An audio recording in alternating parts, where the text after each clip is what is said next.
Welcome to the SEO.co Search Engine Optimization Podcast. Digital marketing essentials and next-level tactics. From off-site and on-site optimization to persuasive selling and everything in between.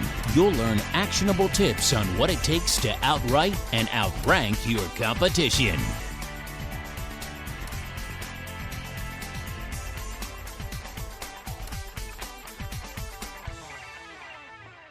Welcome back to another episode of the SEO.co podcast. We're continuing the series surrounding the link building guide for growing organic startup traffic. And in today's episode, we're going to start off with the next part of our process, which is pitching.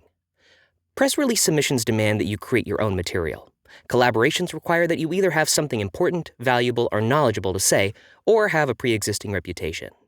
Pitching, on the other hand, mandates neither of these requirements. You don't have to do the writing unless you want to, you don't have to have a newsworthy event in mind, and you don't need to have a pre-existing reputation.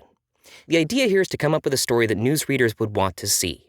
It could be an industry profile, a review of a local business, or, depending on the source, something more niche along the content marketing lines, like business strategies or economic tips.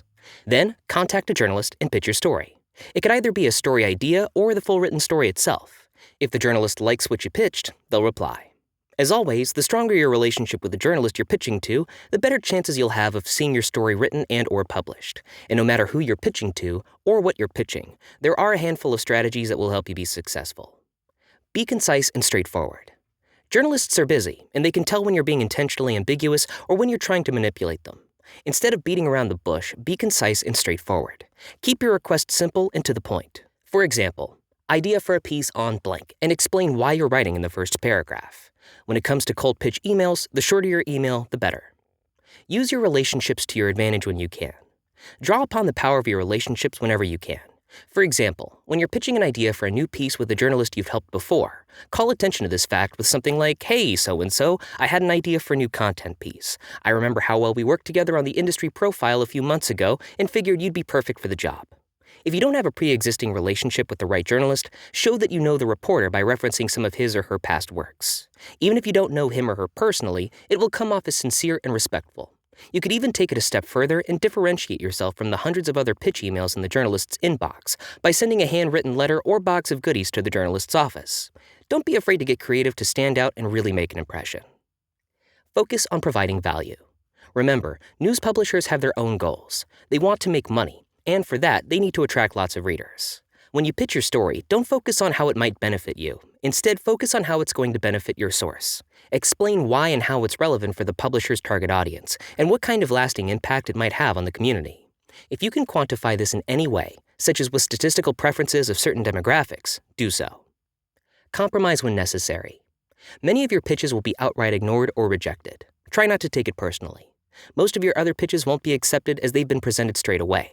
Instead, your journalist and reporter connections are going to make revision requests. Try to be flexible and accommodating here.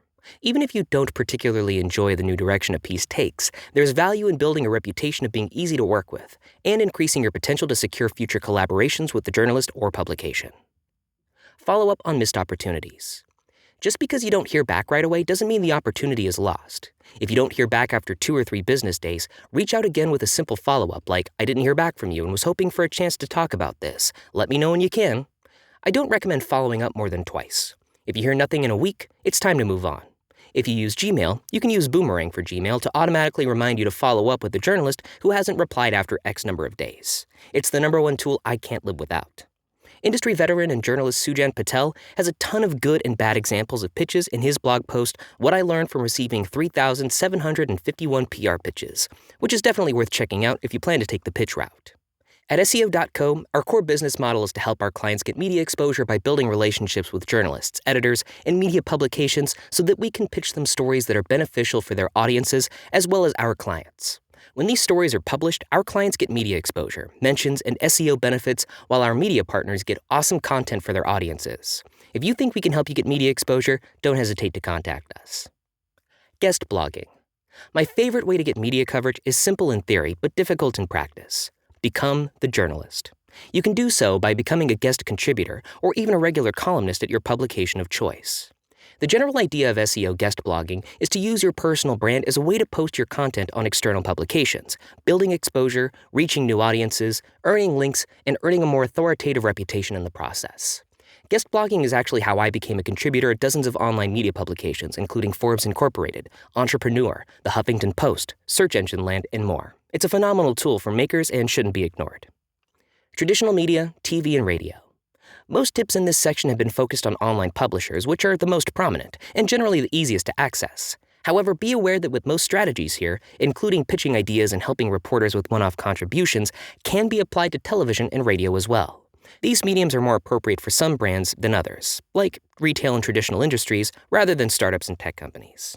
That's all for this episode of the SEO.co podcast. Join us next time as we move into Phase 3 of the Link Building Guide for Growing Organic Startup Traffic. Thanks again. Thank you for joining us on the SEO.co podcast. We appreciate your time. Be sure to rate, review, and subscribe to the show and visit SEO.co for more resources based on today's topic, as well as access to more podcast episodes to help you improve your site's long-term SEO success.